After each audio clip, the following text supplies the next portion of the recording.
जय। भगवान धर्मराज युधिष्ठिर बोले कि हे जनार्दन, फाल्गुन मास के कृष्ण पक्ष की एकादशी का क्या नाम है तथा इसकी क्या विधि है, सो कृपा करके कहिए। भगवान कृष्ण बोले कि राजन, फाल्गुन मास के कृष्ण पक्ष की एकादशी का नाम विजया है।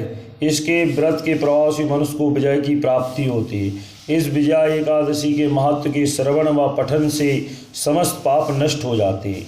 एक समय देव ऋषि नारद ने जगत पिता ब्रह्मा जी से पूछा, हे ब्रह्मा जी, आप मुझे फाल्गुन मास के कृष्ण पक्ष की विजया नामक एकादशी का व्रत बताइए।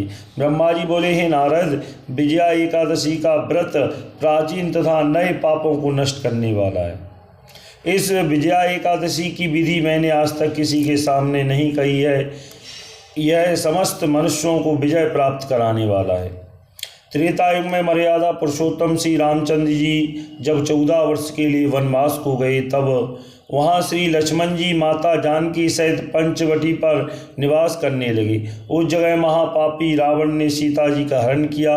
इस दुखद समाचार से श्री राम जी तथा लक्ष्मण जी अत्यंत व्याकुल हुए और सीता जी की खोज में चल दिए। घूमते घूमते वे मरण सन जटायु के पास पहुँचे। जटायु भी अपनी समस्त कथा सुनाकर स्वर्ग चला गया।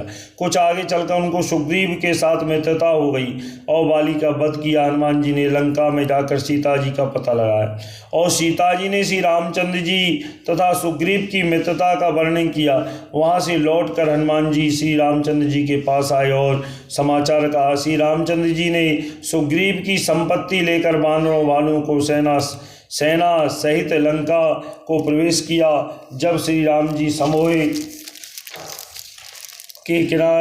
के किनारे गए, तब उन्होंने महान अगाध मगरमच्छ से युक्त समुद्र को देखकर लक्ष्मण जी से कहा, हे लक्ष्मण, इस महान अगाध मगरमच्छ से युक्त समुद्र को किस प्रकार पार करेंगे। श्री लक्ष्मण जी बोले, राम जी, आप आदि पुरुषोत्तम हैं हो। यहाँ से करीब आधा योजन की दूरी पर कुमारी द्वीप में बकदलव नाम के मुनि रहते हैं। उन्होंने अनेकों नाम के ब्रह्मा होते हैं।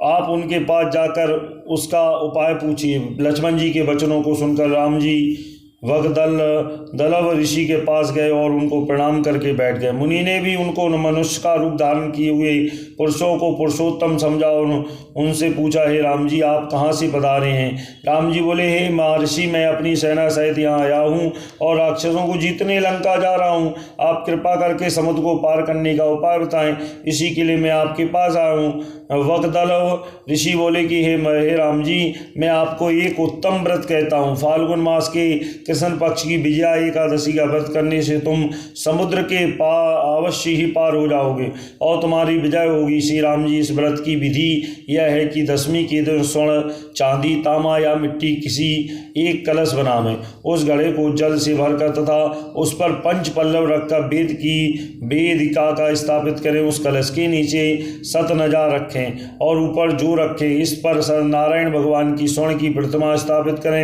एकादशी के दिन स्नान आदि नित्य कर्म से निमित्त होकर धूप दीप नैवेद्य नारियल आदि से भगवान की पूजा करें। उस समस्त दिन को भक्ति पूर्वक कलश के सामने व्यतीत करें और रात्रि को भी इसी तरह बैठकर जागरण करना चाहिए। द्वादशी के दिन नदी तालाब के किनारे स्नान से आदि से निवृत्त होकर उस कलश को ब्राह्मण को दे देना चाहिए।